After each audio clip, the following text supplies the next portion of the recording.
Selamat pagi pemirsa, apa kabar Anda di pagi hari ini? Senang sekali saya Heri Orun kembali menjumpai Anda dalam Berita Papua.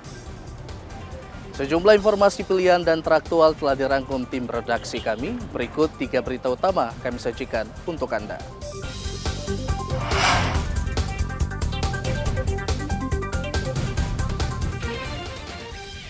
Melakukan pengamanan di lapangan terbang Baya Biru Paniai, seorang polisi dan warga ditembak kelompok kriminal bersenjata. 2 pekan diserang virus, 519 babi di Mimika mati.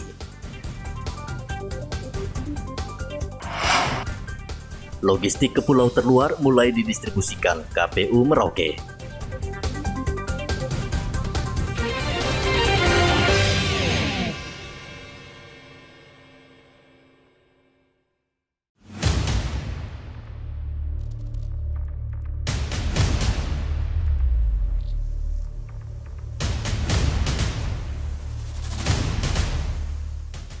Kelompok kriminal bersenjata kembali menyerang aparat keamanan. Aibtu Markus Manurung dan seorang warga bernama Frederick Benyamin Manua terluka ditembak kelompok kriminal bersenjata di Kabupaten Paniai, Papua Tengah. Kabid Humas Polda Papua Kombes Ignatius Beni Adi Prabowo mengatakan, penyerangan terjadi ketika anggota Polsek Baya Biru mengamankan lapangan terbang untuk pendaratan pesawat Susi Air. Tiba-tiba para pelaku menembaki polisi dari bukit dan akhirnya terjadi kontak tembak selama setengah jam. Selain polisi, kelompok kriminal bersenjata juga menembaki pesawat Susi Air. Di lapangan terbang Baya Biru, Kabupaten Paniai, Papua Pegunungan, telah terjadi aksi penembakan oleh orang tak dikenal di ujung landasan lapangan terbang saat pesawat maskapai Susi Air mendarat hingga tiba di apron,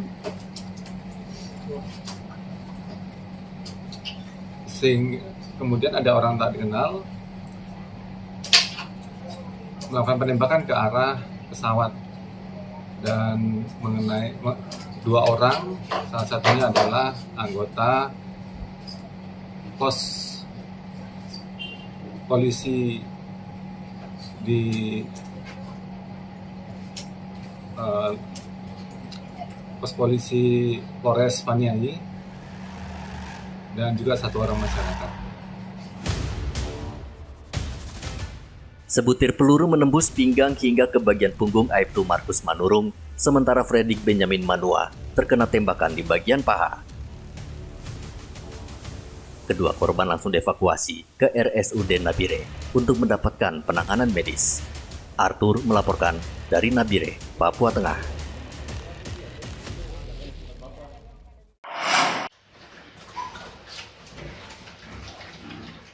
Virus flu babi terus menyerang di Mimika.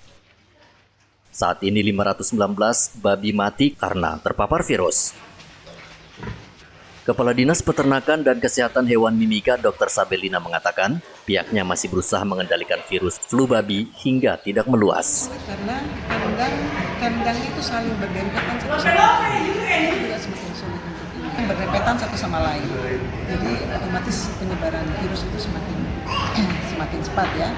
Dan ini sudah kita lihat sudah mulai ada kasus di SPBU sudah mulai ada, di SPBU sudah mulai ada ya. Yang tadinya masih di daerah merah sama tulang ya, sekarang sudah sebagai sanitasi.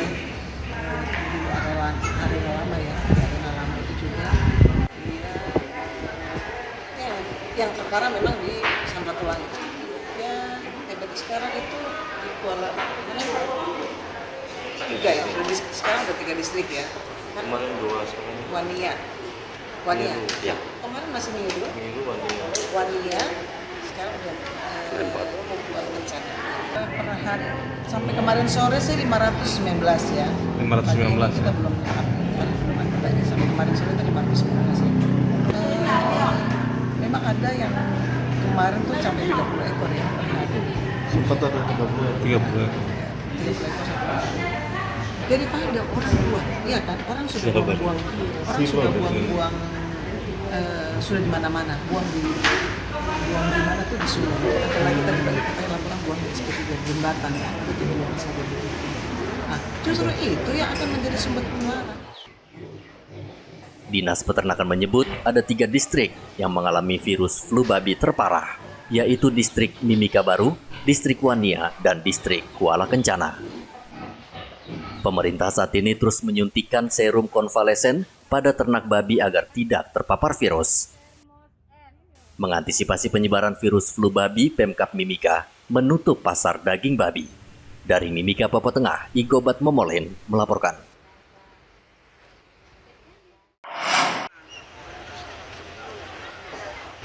Sejak 3 minggu terakhir, harga cabai dan tomat di Mimika kembali melonjak. Dari hasil pemantauan di pasar sentral, harga cabai yang sebelumnya Rp60.000 per kilogram kini naik menjadi Rp90.000 per kilogram. Harga tomat juga ikut naik dari Rp45.000 menjadi Rp50.000 per kilogram. Kenaikan harga kedua komoditas ini karena stok berkurang akibat banyak dikirim ke kabupaten tetangga, seperti Kabupaten Asmat. Oh, turun 45. Baru sekarang naik. Naik lagi sekarang. Penyebabnya apa tante? Karena memang pusat karena memang kanunya itu kurang mahal memang lokal. Biar ada kiriman masuk, tapi ini ada terus kiriman masuk, tapi mahal juga dari Jepura. Hari ada Jepura masuk, cuma ini memang mahal juga di sana kan. Dan yang ada Jepura masuk sampai 60 lagi atau masih.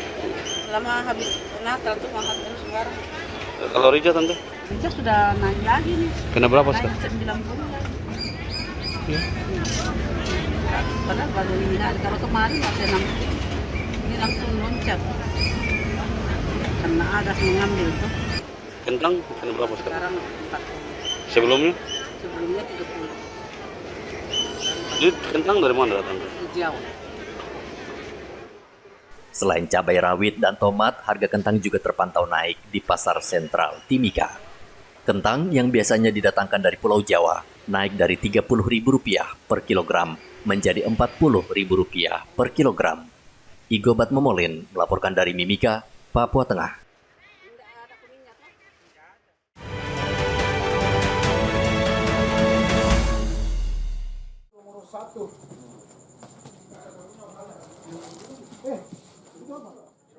KPU Merauke mulai mendistribusikan logistik pemilu ke 6 distrik di pulau terluar dan terjauh di Merauke.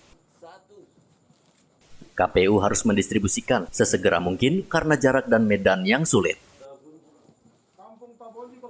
Logistik pemilu diangkut dengan menggunakan 2 kapal.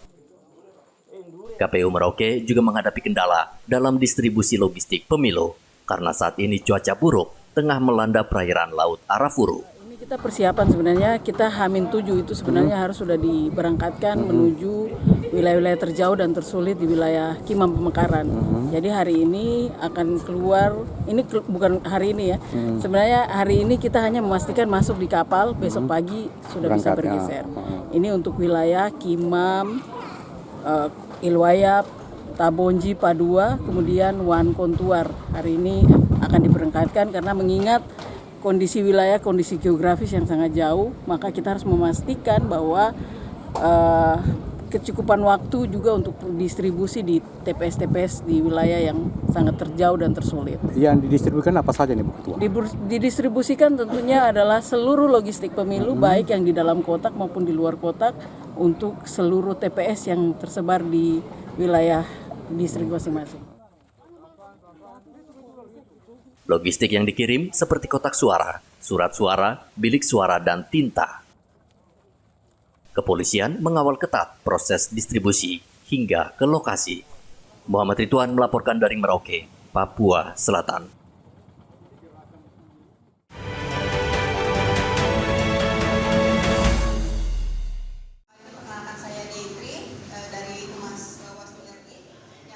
Agar pemilu 2024 berjalan lancar, Bawaslu Pusat menggandeng praktisi media massa dan mahasiswa. Pertemuan yang berlangsung di kantor Bawaslu Merauke merupakan konsolidasi agar pemilu tahun ini lebih mudah diakses masyarakat.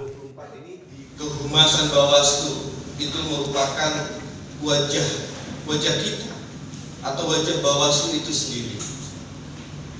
Maka peran media ini menjadi penting.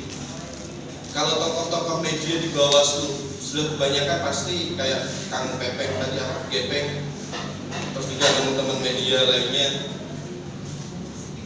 Mereka inilah yang mendesain informasi itu bisa diakses oleh publik. Jadi ide-ide gagasan mereka yang memiliki pengalaman yang begitu panjang di dunia wartawan atau dunia media, keberadaannya sangat penting bagi kami di kehumasan. Kalau ibarat kehumasan ini adalah sebuah wajah Bawaslu sebagai terdepan informasi yang bisa diakses ke seluruh masyarakat. Bawaslu meminta media massa ikut mengawasi pelaksanaan pemilu agar mencetuskan pemilu yang aman, adil, dan bijaksana. Muhammad Ridwan melaporkan dari Merauke, Papua Selatan.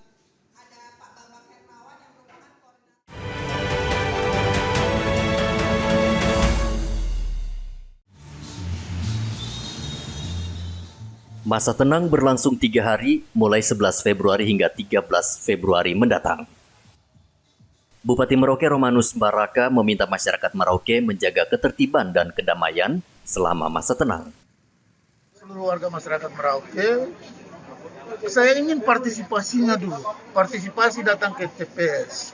Karena suara Anda menentukan masa depan Indonesia 5 tahun. Itu poin satu. Poin kedua, saya terima kasih untuk seluruh orang Merauke, masyarakat Merauke ini, orang Merauke, anak-anak, semua sampai tete nenek, pemuda, semua elemen masyarakat, gereja, teman-teman di pengurus masjid, semua terima kasih. Pengurus agama Hindu, Buddha, TNI, Polri, aparatur sipil, semua terima kasih. Teman-teman wartawan, terima kasih. Selalu kita bekerja sama dan puji Tuhan, alhamdulillah Merauke sampai hari ini aman. Nah, saya selaku kepala daerah, terlepas dari kepala daerah sebagai anak Merauke, saya minta dengan rendah hati, kita mohon jaga keamanan. Ketertiban ini kita jaga. Karena ini kita modal. Ini modal kita, sehingga Merauke ini kenapa laju pertumbuhan pembangunannya begitu cepat. Nah, ini mari kita jaga sama-sama. Di event pemilu ini kita jaga sama-sama. Kalau ada kepentingan dari caleg masing-masing, dari partai masing-masing, kalau boleh itu dilakukan secara profesional, sesuai aturan. Begitu. Jangan sampai provokasi masyarakat untuk saling tuding-menuding seperti itu, atau membuat kelompok-kelompok yang akhirnya bisa menjadi selisih paham antar pendukung dari partai masing-masing, dari caleg masing-masing. Jadi sekali lagi saya memohon kepada seluruh masyarakat Merauke, sekalian pemerintah, semua aparatur, TNI, Polri, untuk mari kita dekati rakyat kita minta untuk kita semua aman di tanah ini. Sesuai jadwal, setelah masa tenang, masyarakat pada tanggal 14 akan menggunakan hak pilihnya untuk menentukan presiden dan wakil presiden untuk periode 5 tahun mendatang. Muhammad Ridwan melaporkan dari Merauke, Papua Selatan.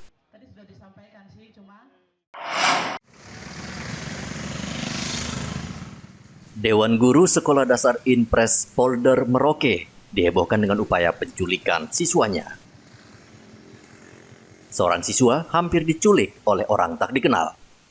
Kepala Sekolah Dasar Inpres Polder Merauke, Sherly Resubun, mengimbau orang tua waspada dan datang menjemput anaknya tepat waktu. Soal WA grup yang telah beredar di seluruh orang tua murid. Sebenarnya kami ada di tempat kejadian waktu itu karena laporan yang kami terima adalah siswa tersebut adalah siswa SD Inpres Polder. Setelah kami cek di tempat, ternyata siswa negeri 2. Nah, seperti WA yang telah beredar, pesan saya ini adalah untuk mengantisipasi jangan sampai terjadi, artinya anak-anak dibawa lari atau apa, entah berbagai urusan apa atau niat apapun tidak boleh terjadi pada keluarga besar SD Inpres Polder. Maka WA itu kami berikan dan kami sudah, keluarga besar SD Inpres Polder, saya dan rekan-rekan guru sudah bertekad untuk menjaga keamanan anak-anak sehingga keluar masuk anak-anak tetap kami pantau, dan kami juga minta bantuan orang tua sehingga antar dan jemput juga tepat waktu sehingga anak-anak kita semua selamat. Dugaan penculikan seorang siswa di SD Polder akibat adanya orang tak dikenal mendatangi siswa yang baru pulang. Siswa diminta mengantar ke anjungan tunai mandiri, namun ternyata siswanya dibawa ke lokasi lain. Beruntung siswa itu berteriak dan pelaku melarikan diri.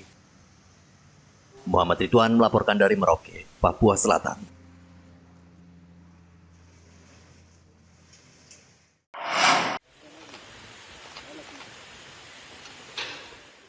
Ketersediaan air bersih masih menjadi masalah bagi sejumlah daerah di Papua. Untuk itu Kodam 17 Cendrawasih menargetkan akan membangun 77 titik air bersih untuk memenuhi kebutuhan air bagi masyarakat di Papua. Pangdam 17 Cendrawasih Maijen Ishak Pangemanan mencanangkan gerakan TNI Angkatan Darat Manunggal Air di perbatasan Skou, Papua New Guinea. Pangdam mengatakan program TNI Angkatan Darat Manunggal Air bertujuan menyediakan air bersih bagi masyarakat yang selama ini kesulitan mendapatkannya. Pipa panjangnya 500 meter, sedangkan ke Skou itu 350 meter. Nah, untuk yang di Skou dia mengairi Wutung, kemudian di daerah kita Skou ada 350 kepala keluarga yang bisa di-cover dengan air ini. Iya, karena memang daerah ini kan dulu sering terjadi kontak tembak, sering ada gangguan tembakan, sehingga dari PDAM ya tentunya masalah ini selalu menjadi pertimbangan. Ya, mau tidak mau kami TNI harus hadir di sini. Ya, tetapi syukur dengan adanya air ini kita bisa memenuhi kebutuhan air bersih dari dua daerah ini, di dua sisi negara ini ya, sehingga kerjasama semakin baik dan syukur tidak ada lagi gangguan-gangguan tembakan setelah itu. Target 2024 berapa titik yang 2024 kita akan bangun 77 titik di seluruh Papua, khususnya di daerah-daerah yang memang masih sangat membutuhkan air bersih. Di daerah gunung memang air ada, tetapi untuk konsumsi tidak layak. Ya karena memang kita tahu di daerah ini banyak mengandung logam berat airnya, sehingga tidak baik untuk kesehatan. Sehingga nanti kami akan cari sumber air yang bersih dan kami akan alirkan kepada masyarakat. Pak, ini kan berada di simbol negara, untuk pengamanan fasilitas alat-alatnya sendiri seperti apa? Kita tidak menggunakan alat-alat yang terlalu ini ya, karena itu hanya mengalirkan air saja. Ya, hanya kita tampung dengan bak penampungan, setelah itu dialirkan secara manual. Pangdam menegaskan prajurit TNI Kodam 17 Cendrawasih siap melaksanakan program Manunggal Air dengan pemasangan pompa hidrolik rampam atau hidran, sumur bor, serta penyaluran air bersih secara gravitasi. Hendra melaporkan dari Kota Jayapura, Papua. Pemirsa, informasi tadi mengakhiri jumpa kita dalam Berita Papua hari ini. Saya Heri Orun, mewakili seluruh kerabat kerja yang bertugas, mengucapkan terima kasih untuk kebersamaan Anda. Selamat pagi, selamat beraktivitas, dan Wanyambe.